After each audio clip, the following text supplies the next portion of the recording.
I'm Amy Smith, and I've been working on stained glass for almost 30 years. I started off with a beginner class through Fairfax County. Just came in the book of the Park Takes classes that were available, and I signed up that way, and I've been creating ever since. But my motivation for signing up for the class was that I was studying for some things for school, for qualifying exams. And I said, this is so much work that when I am done with this, I am doing something big to reward myself. And so that's how I got to opening up that book and saying a stained glass class sounds like a lot of fun. You know, I love all the parts of stained glass. I love going to a store and picking out sheets of glass in all sorts of colors and textures. I love the tools that you need, the glass cutter, the grozer that you use to break off the glass, and the running tool.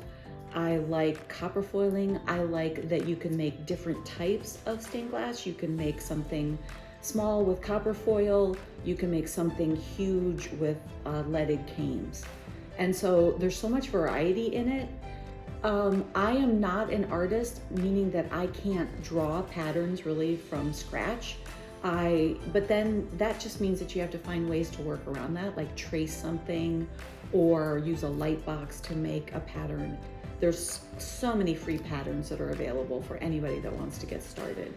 So that's really how I got passionate about stained glass. I start by picking out a pattern that I like.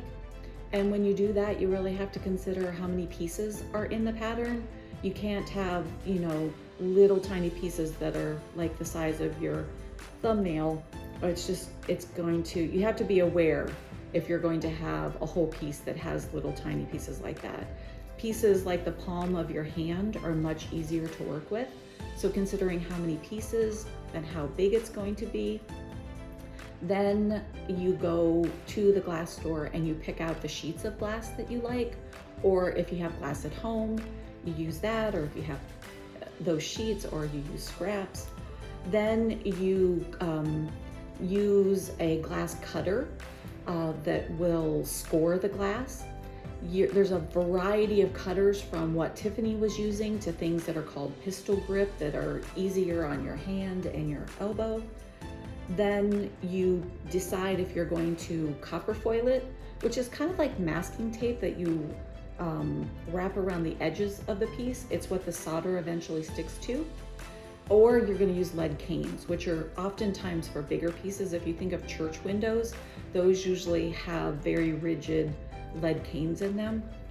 You have to think about how big your piece is. If it's more than 2 feet by 2 feet, you have to reinforce it with some metal, rebar, or something that you solder into the channels.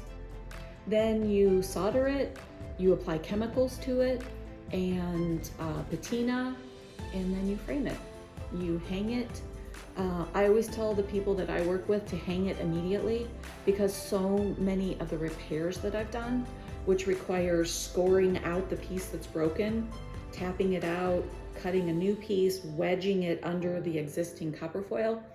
So many people that I've done repairs for have said, I got the stained glass home and I wasn't sure how to hang it, so I put it up against the wall and it fell over and the piece broke. So if you're gifted a piece of stained glass, or you make a piece of stained glass, hang it immediately so that you can enjoy it, but so it doesn't break.